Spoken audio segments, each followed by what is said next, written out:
Hello दोस्तों, welcome to my channel. इस video में हम सीखेंगे सीलिंग फैन का रिवाइंडिंग हाथों से किस तरह किया जाता है। तो इस वीडियो में मैंने आपको बताया है कॉइल कैसे बनाना है, कॉइल कैसे बिठाना है, साथ ही कॉइल की साइज कैसे निकालना है। तो वीडियो को जो है पूरा लास्ट तक देखिए। ये वीडियो का जो है पार्ट 1 है, पार्ट 2 का जो लिंक है आपको डिस्क्रिप्शन में मिल जाएगा। तो चलिए वीडियो को जो हम स्टार्ट करते हैं। अब हमें जो है वायर कटर लेना है। वायर कटर की मदद से जो रनिंग वाइंडिंग है उसका एक कॉइल को कट करना है। जो हमने कॉइल को कट किया उसको जो है पहले सीधा कर देना है। यहाँ से दूसरी साइड से जो है हमें कॉइल को बाहर निकाल देना है। आप देखिए इसके अंदर जो है टर्न लगे हुए रहते हैं, तो इसमें टर्न को गिनना है। जो यहाँ पे तार है वो तार को एक एक आपको जो है गिनना है। और इसके अंदर जितने टर्न भरेंगे वो आपको नोटबुक के अंदर नोट करके रख देना है, जितने भी उसके अंदर टर्न निकलेंगे। और जो बाकी के कॉइल से रनिंग वाले हमें उसे कटर की मदद से काट लेना है। और उसको यहाँ से पहले सीधा करना होगा कॉइल्स को, जहाँ से हमने कट किया, और बाद में प्लेयर की मदद से उसे पूरे बाहर निकाल दीजिए। अब हमें जो है फिर से कटर लेना है और कटर की मदद से जो हमारी स्टार्टिंग वाइंडिंग है उसका एक कॉइल को कट करना है। और जो हमने कॉइल को कट किया उसे बाहर निकाल देना है। तो दूसरी साइड से देखिए प्लेयर की मदद से कॉइल को बाहर खींच लीजिए। और इसके अंदर भी टर्न लगे हुए हैं, तो रनिंग और स्टार्टिंग के अलग अलग टर्न आते हैं। तो हम इसके अंदर भी जो है टर्न्स को गिनना होगा। तो एक एक इस तरह से आपको तार गिनना होगा और ये जो है नोटबुक के अंदर नोट करके रख देना होगा आपको। और जो बाकी जितने भी कॉइल्स है कटर की मदद से आप उसे इस तरह से काट लीजिए और प्लेयर की मदद से जो है पूरे कॉइल को बाहर निकाल दीजिए।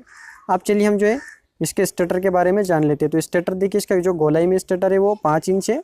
अब चलिए हम जानते हैं इस स्टेटर की जो मोटाई है, यानी कि स्टैंपिंग जो साइज़ है, इसकी कोर साइज़ कितनी है। तो ये जो है 13 mm की इसकी साइज़ है मोटाई में। तो ये भी आपको जो है नोट कर लेना है। अब देखिए हम इस स्टेटर के अंदर जो स्लॉट है उसके अंदर पीवीसी पेपर बिठाएंगे, इंसुलेटेड पीवीसी पेपर। तो ये रेडीमेड भी मिलते हैं, अगर आपको नहीं मिलते हैं तो आप इस तरह की पट्टी काट लीजिए और उससे भी आप बना सकते हैं। तो ये जो पेपर है ये 5 mm का पीवीसी इंसुलेटेड पेपर है। तो इस तरह से आपको देखिए एक टुकड़ा काटना होगा, यानी कि अपने जितने स्लॉट है आपको इस तरह से पेपर के कट कर लेना है। ठीक है, तो इसके अंदर मेरे 14 स्लॉट है, यानी कि 14 स्लॉट है। तो मैं यहाँ पे 14 पेपर काट लूँगा और इस तरह से देखिए दोनों साइड से आपको फोल्ड करना है। और ये हमारा जो पेपर है वो रेडी हो गया उस स्लॉट में बिठाने के लिए। और इस तरह से आपको देखिए स्लॉट में बिठा देना है। तो ये हो गया एक पेपर। तो इस तरह से आपको जो है आपके जितने स्लॉट है आपको उतने पेपर काट के बना लेना है। तो मैंने पूरे पेपर जो है ऑलरेडी इसके बना रखा है। आप चलिए जो है हम सबसे पहले तो जो हमारा स्टेटर है उसके नीचे वाली स्लॉट, यानी कि स्टार्टिंग वाइंडिंग स्लॉट के अंदर हमें पूरे पेपर को स्टेप बाय स्टेप एक एक करके बिठाना है। तो चलिए हम इसके अंदर जो है पेपर लगाते हैं पूरे। तो ये मैंने एक ये स्लॉट में लगा दिया, पहली वाले स्लॉट में। अब जो है इसके बाद दूसरे स्लॉट में लगाना है, फिर तीसरी वाले स्लॉट में लगाना है, उसके बाद चौथी, पाँचवीं, इस तरह से आपको सभी स्लॉट के अंदर पेपर को लगा देना है। तो देखिए जो है मैंने पूरे पेपर लगा के कंप्लीट कर दिया।